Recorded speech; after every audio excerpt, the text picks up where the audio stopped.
Particle accelerator की बात कर रहे थे। बेसिकली हम लोग अपने न्यू चैप्टर में पार्टिकल एक्सेलरेटर की बात कर रहे थे और इस पार्टिकल एक्सेलरेटर में पहला पार्टिकल एक्सेलरेटर जो था हमारा साइक्लोट्रॉन, इसके बारे में बात कर रहे थे। और साइक्लोट्रॉन क्या होता है, इसका डिस्कवरी कब हुआ, इसका बेसिक प्रिंसिपल क्या है, इसका वर्किंग क्या है, इसकी थ्योरी क्या है, इतनी सारी बातें हम लोग साइक्लोट्रॉन के रिस्पेक्टिव हम लोग कर चुके थे। जब हम लोग साइक्लोट्रॉन के रिस्पेक्टिव बात कर चुके थे तो फिर वहाँ से हमारा साइक्लोट्रॉन की जो फ्रीक्वेंसी थी, जिसको हम n से रिप्रेजेंट करते थे, इसकी वैल्यू किसके बराबर आती थी, QB/2πm। साइक्लोट्रॉन की फ्रीक्वेंसी क्या आती थी, QB/2πm। यहाँ पर Q क्या रहा करता था, Q क्या है, चार्ज, और B क्या था, जो भी मैग्नेटिक फील्ड थी, बाकी m सब चीज़ वैल्यूड है ही। ये हमारी क्या रिप्रेजेंट करती थी, उस साइक्लोट्रॉन की फ्रीक्वेंसी रिप्रेजेंट करती थी। लेकिन समस्या यहाँ पर है कि यहाँ पर एक लिमिटेशंस लगाया, वो लिमिटेशंस ये लगाया कि यहाँ पर जो भी मास है, ये हमारा मास, जब हम थ्योरी ऑफ रिलेटिविटी की बात करते हैं, थ्योरी ऑफ रिलेटिविटी की बात कर रहे हैं, बीएससी पार्ट 1 में इसको पढ़े भी होंगे, तो थ्योरी ऑफ पूरी रिलेटिविटी 3 पार्ट में पढ़े होंगे। फर्स्ट पार्ट पढ़े होंगे न्यूटोनियन मैकेनिक्स,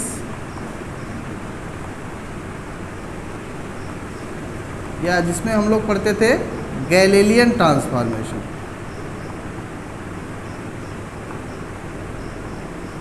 दूसरी पढ़े होंगे स्पेशल थ्योरी ऑफ रिलेटिविटी,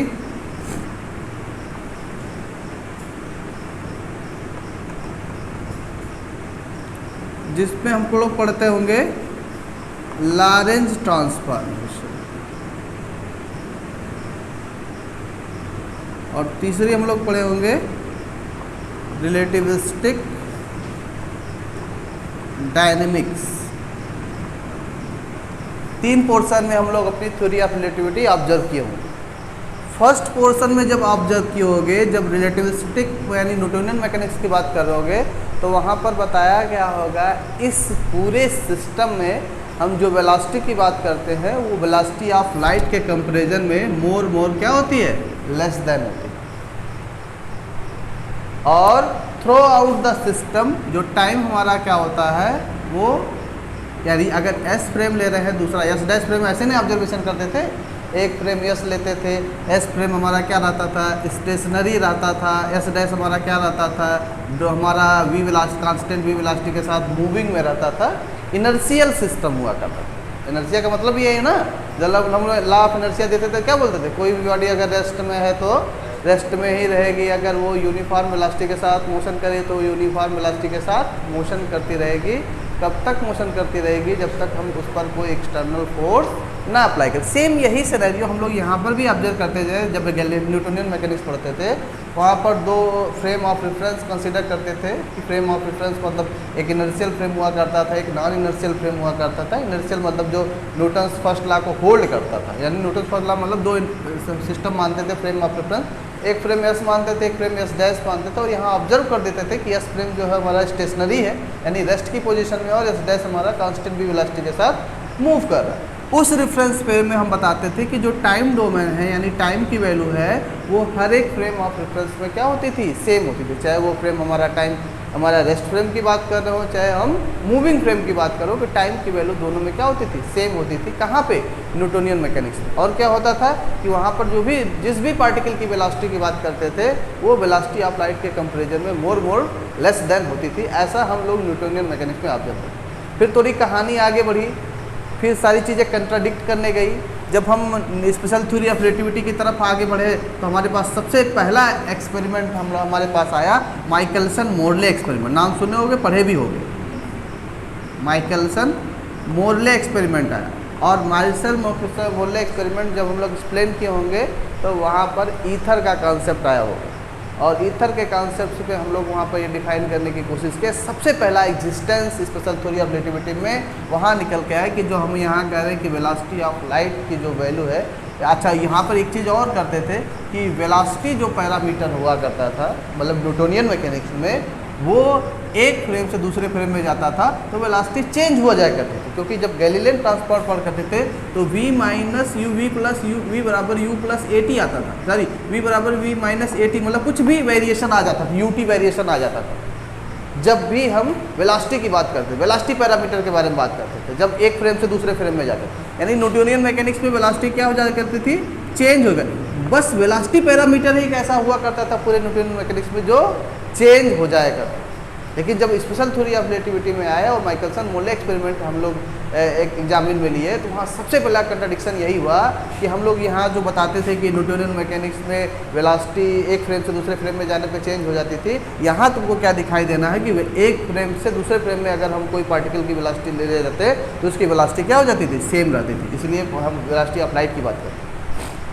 तो यहीं पर न्यूटोनियन मैकेनिक्स हमारा क्या हो जाता था, कंट्राडिक्ट कर जाता था और फेल हो जाता था। तो एक नई थ्योरी की आविष्कार जिसको हम लोग बोलते हैं न्यूटोनियन मैकेनिक्स से आगे स्पेशल थ्योरी ऑफ रिलेटिविटी। और स्पेशल थ्योरी ऑफ रिलेटिविटी में जब वेलोसिटी चेंज हो गई तो टाइम वेरिएशन जो होता था, वहाँ एक फ्रेम से दूसरे फ्रेम में टाइम भी सेम हुआ करता था, लेकिन यहाँ टाइम भी क्या हो जाता था, चेंज हो जाया करता था। यानी टाइम भी वेरी करता था वेलोसिटी के साथ, और यहाँ पर लेंथ भी क्या हो जाती थी, वेरी करती थी। स्पेशल थ्योरी ऑफ रिलेटिविटी यहाँ पर लेंथ भी क्या रहता था, सेम रहता था। तो यहाँ पर फिर सिनेरियो चेंज हुआ। फिर थोड़ा सा और आगे बढ़े तब हमारा रिलेटिविस्टिक डायनेमिक्स आया।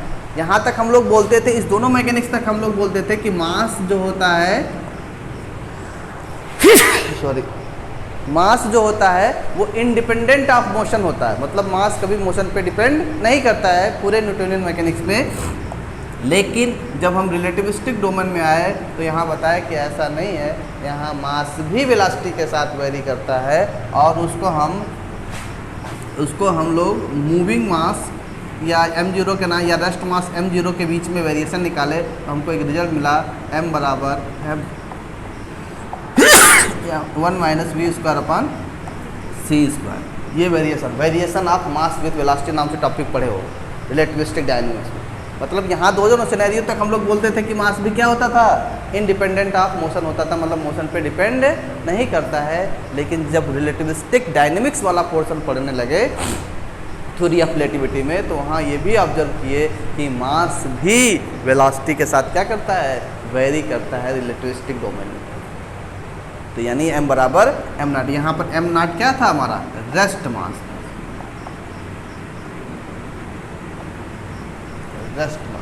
ठीक है। तो ये सारी चीज़ें हम लोग पढ़ चुके हैं, बस उसी को हम थोड़ा सा रिवाइज किए हैं, और इसका पूरा डेरिवेशन और पूरी सारी थ्योरी अपने आप में एक टास्क है।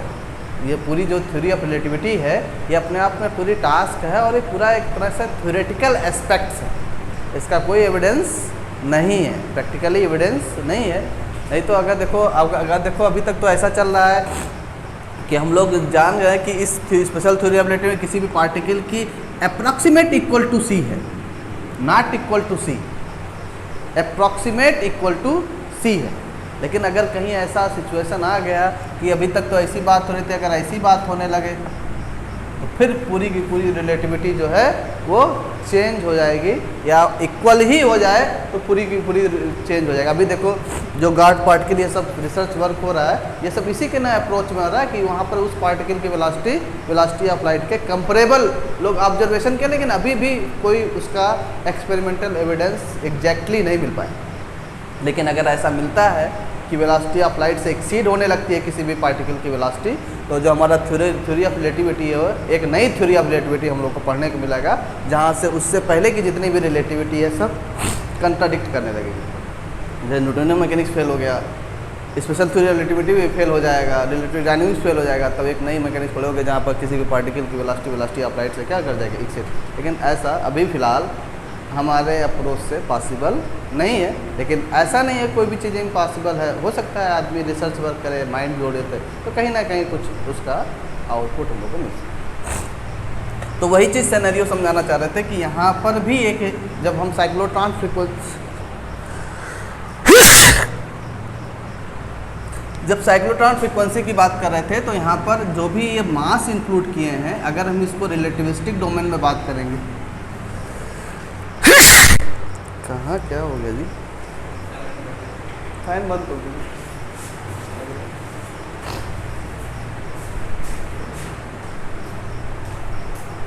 असल में लगता है इसका डस्ट होता है ना वो।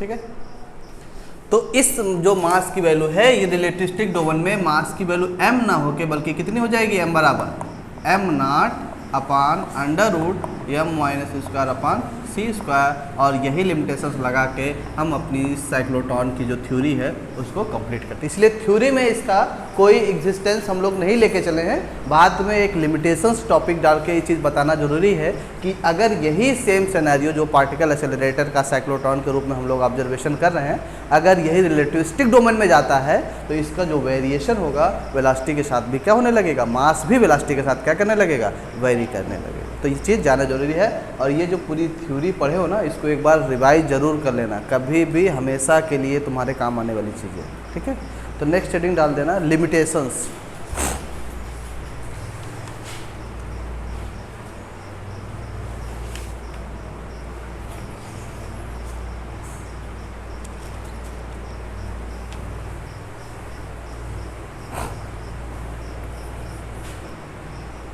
उसमें लिखना the energy of charge particle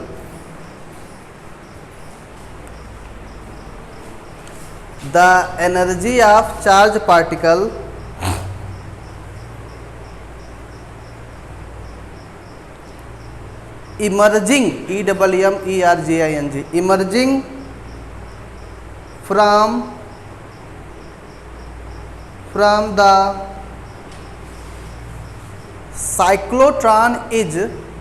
the cyclotron is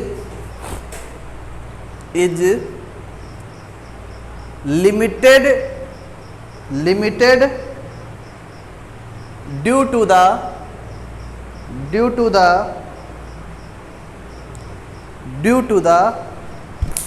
variation of mass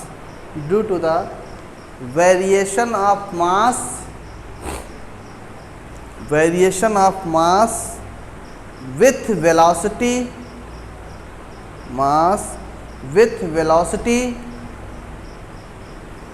is given by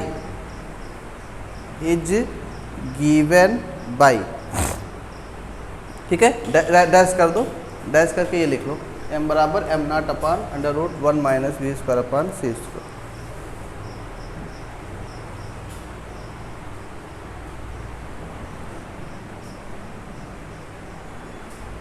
ठीक है, अच्छा एक चीज़ और ध्यान रखना कि कभी कभी हम लोग यहाँ पर एक और क्वांटिटी यूज करते हैं कि बीटा बराबर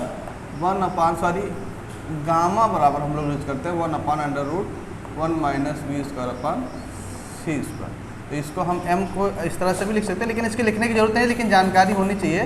गामा m नॉट भी कहीं कहीं लिखा रहता है, किसी को स्टैंडर्ड बुक्स में जाओगे तो ऐसे लिखा रहेगा गामा m नॉट। जहाँ भी स्पेशल रिलेटिविटी की बात करोगे वहाँ ऐसे 1 upon under root 1 minus we square लेके नहीं चलेगा, कहीं गामा लेके चलेगा, कहीं बीटा के रिलेशन में भी लेके चलता है, बीटा बराबर v इंटू सी होता है। ठीक है, बीटा बराबर v इंटू सी होता है।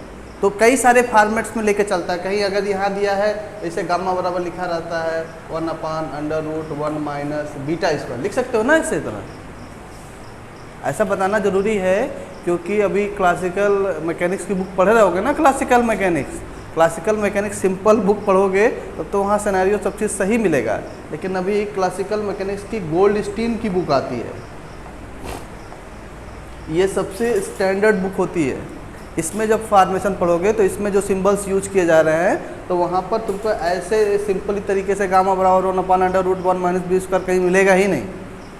कहीं मिलेगा तो सीधे गामा के टर्म में मिलेगा वैल्यूज, या तो बीटा के टर्म में मिलेगा। तो ये चीज़ें अंडरस्टूड होना चाहिए कि बीटा बराबर क्या होता है v इंटू सी, और गामा बराबर क्या होता है 1 upon under root 1 minus B square upon सी स्क्वायर। ये चीज़ें बताई गई होगी जब तुम लोग theory of relativity BSc part 1 में न्यूटोनियन मैकेनिक्स पढ़े हो, उस चीज़ को बस रिवाइज करने की हैबिट डालना। लिख लिए ये, लिखो वेयर एम नॉट बराबर rest mass, where m nought बराबर rest mass and small m बराबर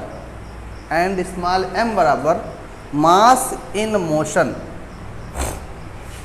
मास इन मोशन। ठीक है, नेक्स्ट लाइन से लिखना, when velocity is small v, when velocity is small v and small c is speed of light, c is speed of light, आ जाओ, then the frequency of rotation,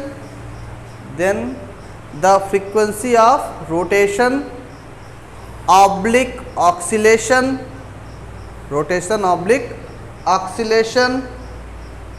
of charge particle becomes, ठीक है, becomes, तो लिख लो becomes, तो क्या हो जाएगा तुम्हारा, कितना था तुम्हारे पास, n बराबर क्यू बी अपान 2 पाई, और m की जगह पे अब m नहीं होगा बल्कि कितना हो जाएगा, m nought upon under root 1 minus we square upon C square, या इसको लिख सकते हो Q B upon 2 pi m nought into under root 1 minus we square upon 6।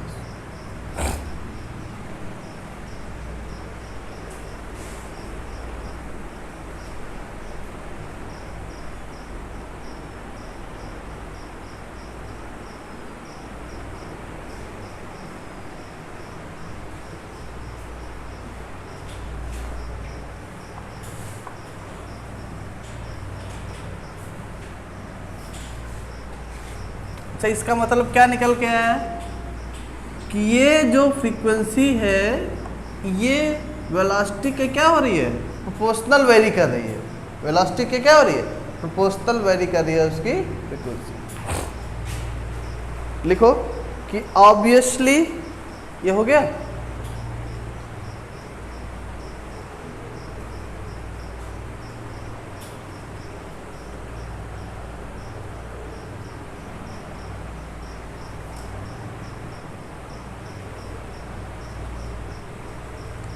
हम लोग मल्टीप्लाई नहीं लिख सकते ना इसको, अच्छा हाँ सही, देखो obviously comma the frequency of rotation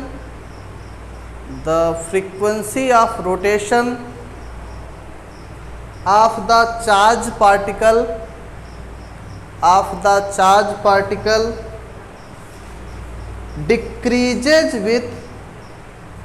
decreases with increase in velocity, full stop, as a result, comma, it takes a longer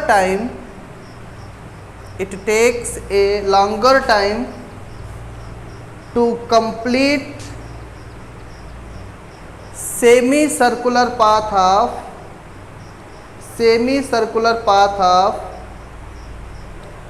continuously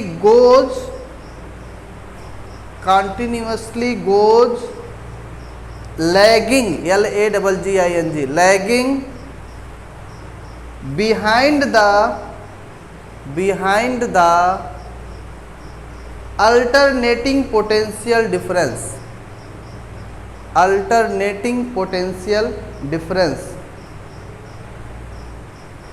till a stage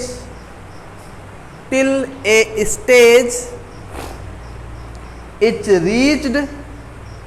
reached where the particle is reached where the particle no longer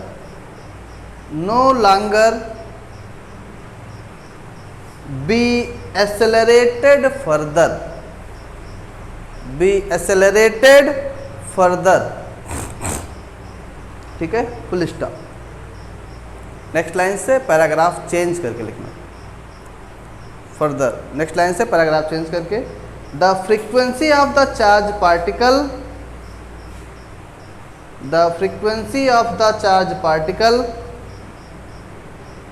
can be kept constant by making ऐसे लिखना b √1 - v² upon c²।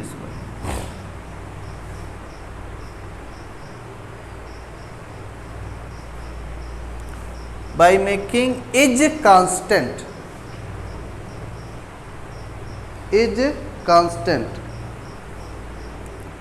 full stop। for this purpose comma the magnetic field B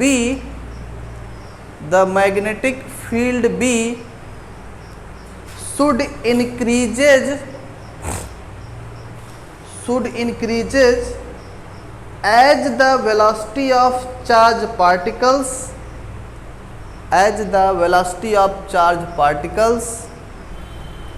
increases।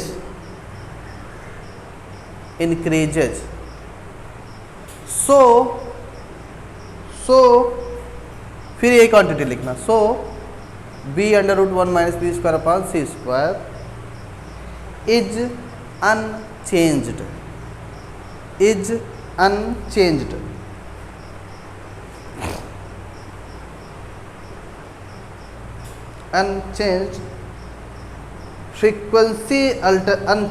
frequency alternating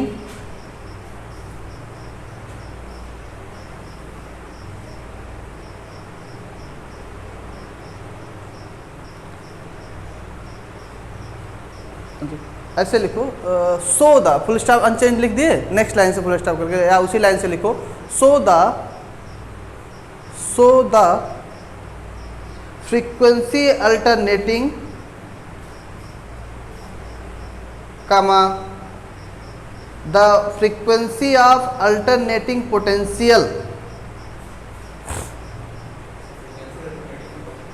comma the frequency of applied alternating potential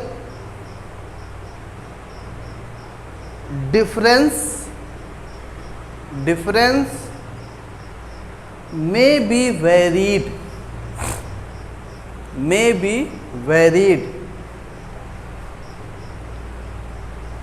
so that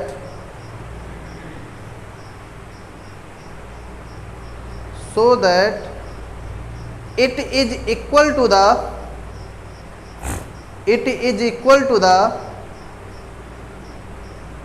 frequency of rotation of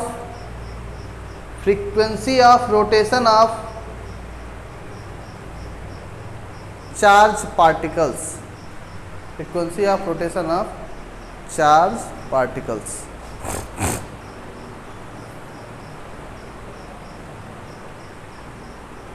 एक minute last वाली line दिखाना था।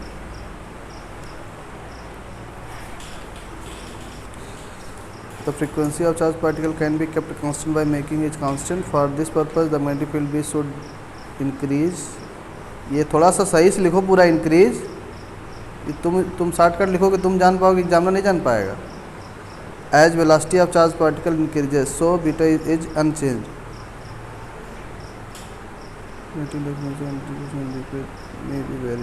यहाँ पे जो सो लिखे हो ना कि सो द फ्रीक्वेंसी अल्टरनेटिंग, इस सो को बस काट दो, यहाँ से रहेगा the frequency alternating comma the frequency of applied alternating potential difference में बी वेरिड। उसके बाद so that it is equal to the, यहाँ फुल स्टॉप हटा दो, so that it is equal to the frequency of rotation of charge particle, इसको underline कर दो। उसके बाद नेक्स्ट हेडिंग डाल देना application.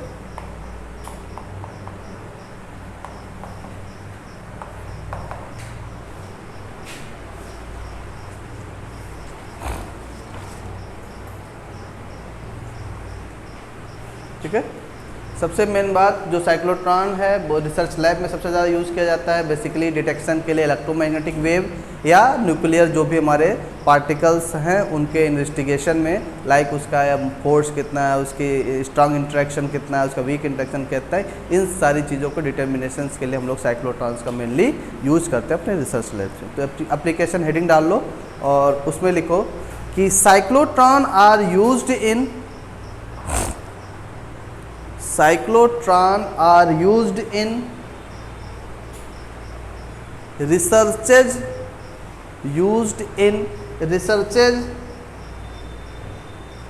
to study about the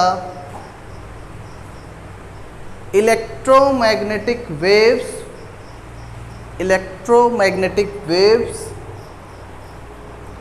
and to study the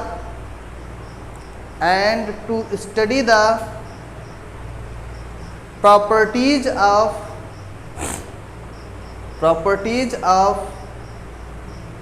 nucleus of an atom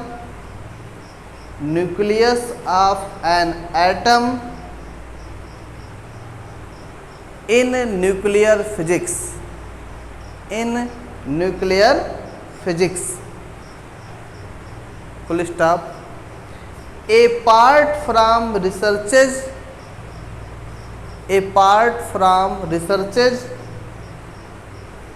they are used in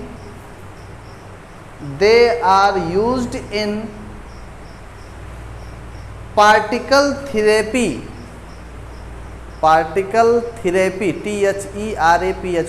particle therapy like cancer where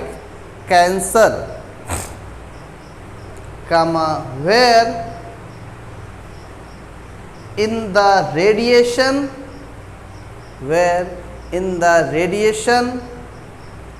are used to penetrate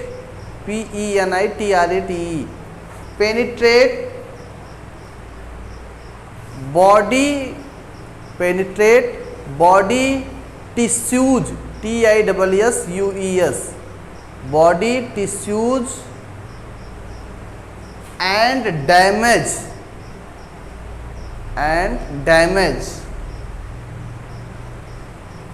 cancer cells ठीक है, ETC CELLS मतलब इसका radiation का use हम लोग cancer therapy में भी करते हैं, जो हमारे टिश्यूज़ बन जाते हैं कैंसर में उनको डिटेक्ट करने के लिए और उसको डैमेज करने के लिए सबसे ज़्यादा यूज़ हम लोग पार्टिकल एक्सेलरेटर का, क्योंकि ये पहले ही बता दिए हैं कि ये सारे के सारे जो पढ़ने जा रहे हो ये सब क्या है, एक तरह के इंस्ट्रूमेंट्स हैं। वो कैसे इंस्ट्रूमेंट्स हैं? पार्टिकल एक्सेलरेटर टाइप के इंस्ट्रूमेंट। पार्टिकल एक्सेलरेटर मतलब क्या हो गया कि मतलब एक ऐसा सिस्टम होगा, ऐसा डिवाइसेज होगा जहाँ पर उसकी हम वेलोसिटी इंक्रीज करेंगे तो उसका जो भी काइनेटिक एनर्जी हो जा रहा है क्या हो जाएगा, मैक्सिमम हो जाएगा। जब काइनेटिक इसी एनर्जी जाहिर सी बात उसमें मास भी इंक्लूड हो जाएगा। तभी नेक्स्ट पढ़ोगे जो हम वेरिएशन ऑफ सिंक्रो साइक्लोट्रॉन पढ़ोगे, तो जैसे साइक्लोट्रॉन जब पढ़ोगे तो उसके कंस्ट्रक्शन डिटेल में 2 डीज पढ़ोगे, D1 D2 2 इलेक्ट्रोड्स लगे। डीज मतलब क्या, इलेक्ट्रोड्स। डीज मतलब क्या था, इलेक्ट्रोड्स ही था। अब इलेक्ट्रोड्स को कहाँ रखते थे, किसके बीच में रखते थे, मैग्नेटिक फील्ड के बीच में रखा जाता था और वहाँ पर RF ऑसिलेटर की मदद से वहाँ पर फ्रीक्वेंसी अप्लाई किया जाता था। तो होता क्या था कि चार्ज पार्टिकल है, वहाँ से RF से इलेक्ट्रिक फील्ड अप्लाई कर रहे हो, जो भी पोटेंशियल डिफरेंस दे रहे हो, मतलब इलेक्ट्रिक फील्ड एक तरह से आई वहाँ पर पार्टिकल के पास, और ऊपर से उसके ऊपर क्या लगाया हो, मैग्नेटिक फील्ड लगाया हो। कैसे लगाया हो, परपेंडिकुलर में लगाया हो। तो जब पार्टिकल मूव करने लग रहा है और वहाँ पर उसके मैग्नेटिक फील्ड अप्लाई किया है, इसलिए वो देखो ये जो पूरा का पूरा बेसिक प्रिंसिपल क्या था, लॉरेंज फोर्स पे बेसिक प्रिंसिपल था ना। और लॉरेंज फोर्स इलेक्ट्रिक फोर्स में, इलेक्ट्रिक मीडियम में क्या होता है, E इंटू कैपिटल ही होता है, चार्ज इंटू इलेक्ट्रिक फील्ड। और मैग्नेटिक फील्ड में जाते थे तो क्या हो जाता है, Q into V cross B होता था। मतलब velocity is perpendicular to V, यानी हम लोग यहाँ पढ़ते थे V is perpendicular to V। Mean जो भी मैग्नेटिक फील्ड था वहाँ पर जो वेलोसिटी थी उसके परपेंडिकुलर डायरेक्शन में होती थी। यानी कि हम लोग लिखते थे ना F बराबर मैग्नेटिक फील्ड में Q V क्रॉस B। और जब हम कंबाइंड फॉर्मेट में बढ़ते थे, जब इलेक्ट्रिक और मैग्नेटिक फील्ड दोनों की बात करते थे, तो लॉरेंज फोर्स लिखते थे सॉरी ऐसे लिखते थे E इंटू ई, और यहाँ भी चार्ज को अगर ई से लिख रहे हैं तो E into V cross B, या ई कॉमन ले ले तो हम लोग ऐसे लिखते थे E plus Q V cross, ऐसे हम लोग लॉरेंज फोर्स को एक्सप्लेन करते थे। तो यहाँ मतलब इलेक्ट्रिक फील्ड, और पहले ही कंसिडर कि जो मैग्नेटिक फील्ड लग रहा है वेलोसिटी के कहाँ लग रहा है, परपेंडिकुलर डायरेक्शन में लग रहा है। तो वहाँ से चीज़ों को हम एनालाइज करते थे, वही पूरा साइक्लोट्रॉन का बेसिक प्रिंसिपल हुआ करता है। ठीक है, इसी के बारे में एनालिसिस। ऐसे ही हम लोग दूसरा टर्म पढ़ने जाएंगे, सिंक्रो साइक्लोट्रॉन। इसमें क्या करता था, इलेक्ट्रिक फील्ड को जब हम कांस्टेंट रखते हैं और मैग्नेटिक फील्ड को वेरी कराते हैं तो जो हमको मिलता है वो हमको सिंक्रो साइक्लोट्रॉन मिलता है। नेक्स्ट हेडिंग में, नेक्स्ट एक हेडिंग डाल लो, नोट करके लिख लो, नोट करके लिख लो। इसके बाद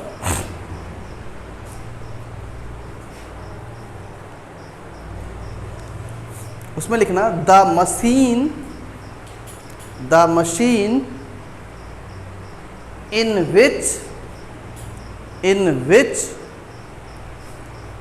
the frequency of electric field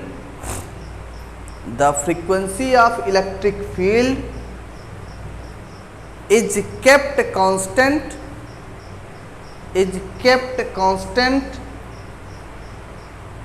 and the magnetic field varies is called synchrocyclotron, SYNCHRO,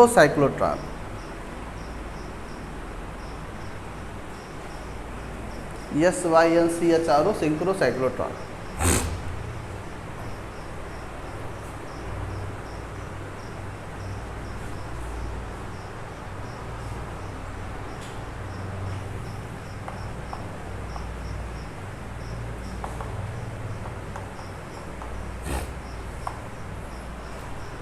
या उसी को लिख दो OR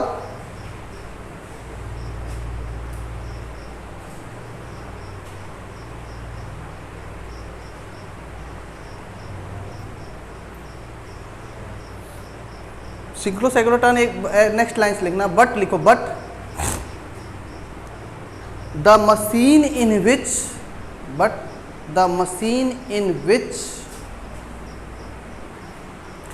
magnetic field is varied is known as ऐसे लिखना सिंक्रोसाइक्लोट्रॉन OR फ्रीक्वेंसी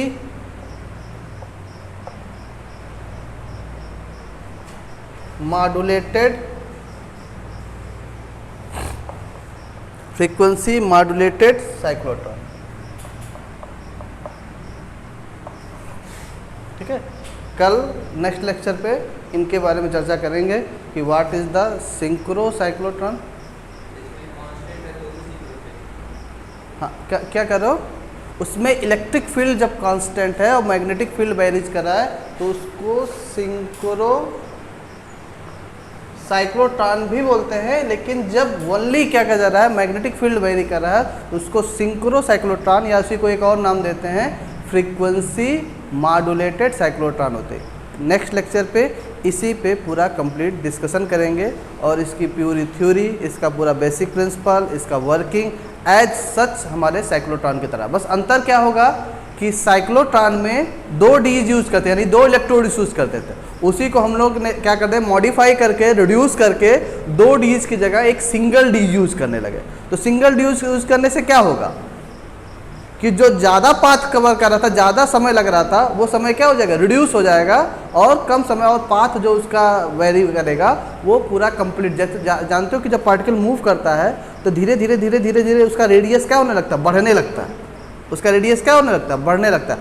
और कुछ समय बाद ऐसी देखोगे तो उस पार्टिकल इसके पास एक टारगेट भी लगा रहता था, और जब धीरे धीरे जब रेडियस बढ़ने लगता है और जब वो पेरीफेरी से बाहर होता है तो पूरी पूरी सिस्टम से बाहर चला जाता है, टारगेट के पास चला जाता है। यही ना थ्योरी में लिखे हो, टारगेट के पास चला जाता है। तो लेकिन वो कब होगा? जब उसकी जो वेलोसिटी होगी, काइनेटिक एनर्जी, वो इतना मैक्सिमम हो जाएगा, तब वो अपने पेरीफेरी से क्या हो जाएगा? बाहर की तरफ टारगेट के पास चला जाता है। तो यही सेम काम हमारा सिंक्रो साइक्लोट्रॉन में भी होता है, लेकिन वहाँ मैकेनिज्म थोड़ा सा अलग है कि वहाँ पर हम लोग दो डीज यूज करते थे पहले, उसके तो अनुसार हम लोग करते थे। यहाँ पर हम लोग सिंगल ड्यूज यूज करेंगे, अपने जो भी लिमिटेशंस है उसको थोड़ा सा कम करने के लिए थोड़ा मॉडिफाइड फॉर्म में हम लोग सिंक्रो साइक्लोट्रॉन के यूज़ करेंगे। थोड़ा दूसरी तरह है बीटाट्रॉन है, बीटाट्रॉन जो जस्ट अलग है इन दोनों के कंपैरिजन में। और उसके बाद फिर एक है गीगर मूलर काउंटर। तो बेसिकली इस सारे जो भी पार्टिकल एक्सेलरेटर है इसमें कोई बहुत बड़ी कहानी नहीं है कि बहुत बड़ा कॉन्सेप्ट नहीं, छोटी छोटी बातें हैं, बस इसी चीज़ को जानना पढ़ना इसलिए इम्पोर्टेंट है क्योंकि डायरेक्ट इससे क्वेश्चन आना है। एक पार्टिकल एक्सेलरेटर से कोई ना कोई एग्जाम में आना ही है।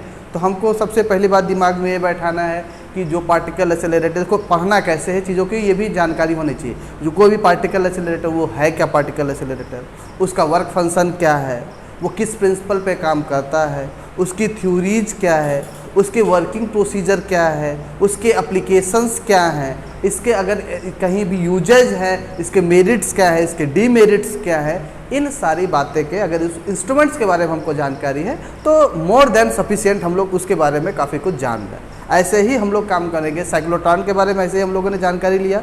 ऐसे ही हम लोग सिंक्रो साइक्लोट्रॉन के बारे में जानेंगे, उसकी मेरिट डीमेरिट्स के बारे में जानेंगे। ऐसे बीटाट्रॉन्स के बारे में जानेंगे, उसकी मेरिट डीमेरिट्स के बारे में जानेंगे। और फिर इसी तरह गीगर मूलर काउंटर है उसके बारे में जानेंगे। तो ये चैप्टर भी बस इतना ही हमको पढ़ना है, इसमें कोई बहुत लॉजिकल फिजिक्स का यूज नहीं है। बेसिकली हमको उस मशीन्स के बारे में पढ़ना है। इसके बाद जब चलोगे थर्ड यूनिट में जाओगे, जब न्यूक्लियर फिजिक्स स्टार्ट करेंगे तो वहाँ से थोड़ा सा फिर इंटरेस्टिंग आएगा। जैसे हम लोग लेजर वाला शुरू किए थे, लेजर से इंटरेस्टिंग आना शुरू हुआ था, ऐसे जब न्यूक्लियर फिजिक्स स्टार्ट करेंगे तो वहाँ से भी एक नई ब्रांच फिजिक्स की शुरू होगी और काफ़ी इंटरेस्टिंग है। पूरी न्यूक्लियर फिजिक्स अच्छे से पढ़ा जाएगा। फिर उसी से रिलेटेड पार्टिकल फिजिक्स है, वो भी काफ़ी इंटरेस्टिंग है, स्कोरिंग है। तो वहाँ न्यूक्लियर और पार्टिकल दोनों पढ़ेंगे तो थोड़ा काफ़ी अच्छा लगेगा। तो यही पूरा मॉडर्न में हम लोग को एनालिसिस करना है। उसके बाद एक दूसरी ब्रांच आएगी स्टैटिस्टिकल मैकेनिक्स, वो काफ़ी यूनिक है, उस पर थोड़ा सा हमको समय देना पड़ेगा, एक एक चीज़ों को एक्सप्लेन करना पड़ेगा। तो फंडामेंटल से चलेंगे तो फिर कोई समस्या आने वाली नहीं। ठीक है, आप लोग इसको रिवाइज करते रहिएगा। लेजर जितना पढ़ लियो उतना पूरा रिवाइज कर लो, क्वेश्चन पेपर देख लो, कोई ऐसा क्वेश्चन है कि जो तुमको समझ में नहीं आ रहा है, क्या लिखना है उसमें, ये चीज़ें ऑब्जर्व नहीं हो पा रहे, तो सारी चीज़ें डिस्कस करके तभी आगे की तरफ उसके चलेंगे। ठीक है, और इसको भी रिवाइज करते हैं। चलो ठीक है, पूछना है किसी को? अनसाल्व उठा के देखते हो तुम लोग? हाँ, लेजर से देखे हो लेजर का अनसाल्व?